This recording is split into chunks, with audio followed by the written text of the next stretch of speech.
Pro tips from Barry's Auto Body. Staten Island's only eco-friendly, full-service auto body and mechanical repair facility. We accept all insurance companies.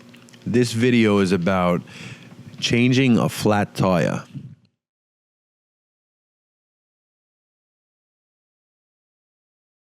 One thing that you could see in the video, very important, something that's very overlooked, is that the car is on flat ground.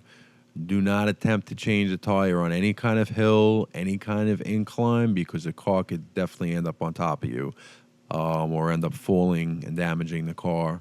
Whenever you're changing a flat tire, know that any jack that you put under there, even the jacks that we use at Barry's Auto Body, which are a lot stronger than the jacks that you're going to use or what you see right here, that's a jack that comes out of the car. It was out of an Acura, actually. But the jacks that you do use, and especially the car's jacks, they are not strong enough for you to go underneath the car. The jack, it's very possible. I've seen the jacks fall. I've seen jacks fail.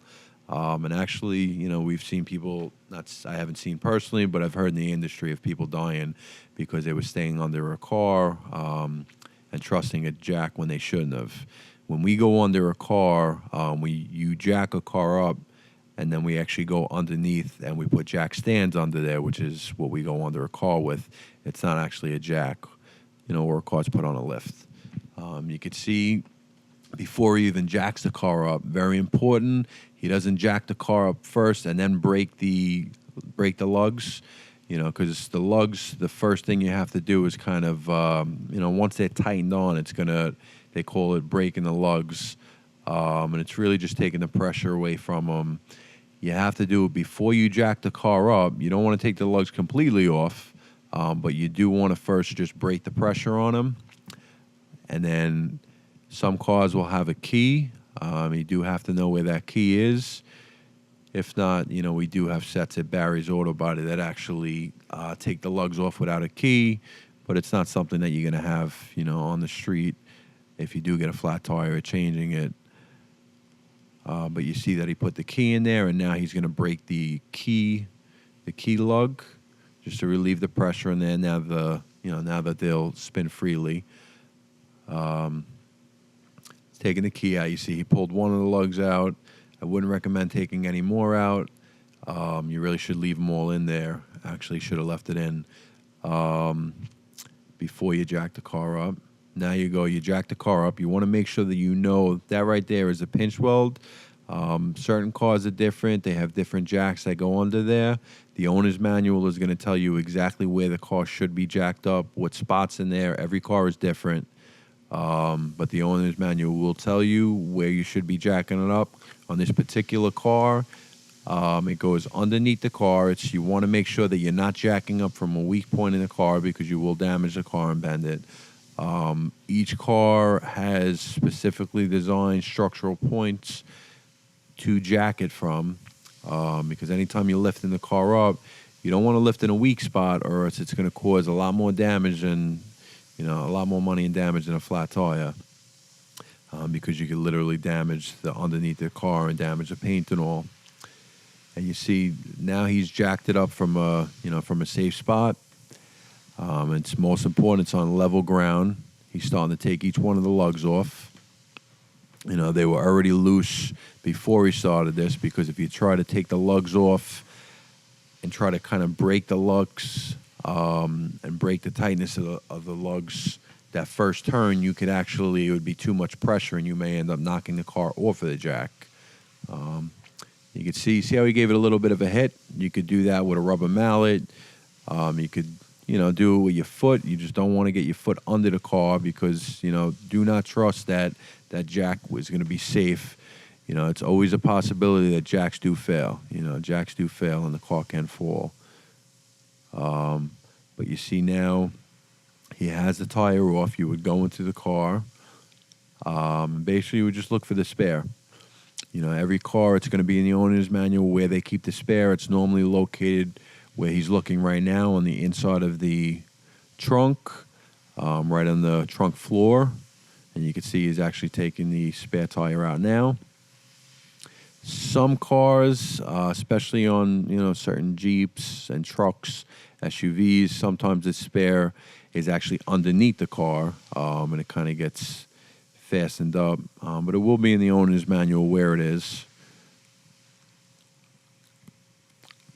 If you don't have an owner's manual, you could always look online on Google too and just type in the year of the car and everything, and it'll pull it up.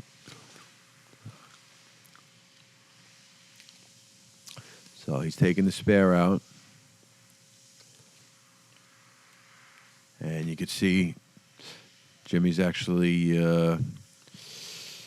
see inside of the spare, there's no damage to the tire. You want to make sure that you're not putting a spare on where your tire's damaged or there's any issues with it. This is actually, this looks like it's one of the first times the spare was used, actually. So there was no damage to it. He's putting it under there, and you see how he's not getting too far underneath the car? He's making sure that if this car does fall, that it's not going to take his hands off or anything like that. He's kind of staying away from getting his body or any parts of his body under the car. You notice even his feet aren't under the wheel. Safety does have to come first. It may sound crazy. I mean, it's only a spare tire, but changing a spare is actually, a lot of accidents happen that way because people they end up trusting the jack stands or they trust the jacks. You have to make sure that you read the equipment that you're using, and anything that you're going to go under a car with, you want to make sure that it's designed for that, because the jack is definitely not designed to go under a car with. But you see he made sure, he tightened them all up by hand. You don't want to make them too tight right now. You just want to make sure, the car's still up in the air, so it's at a weak point. Now he's going to bring it down onto the floor off of the jack stand. And you see Jimmy's just, he's lowering the car. Takes a little bit to get it down. But he's going to lower it onto the floor. It's all level ground, so he doesn't have to worry about the car sliding or anything like that.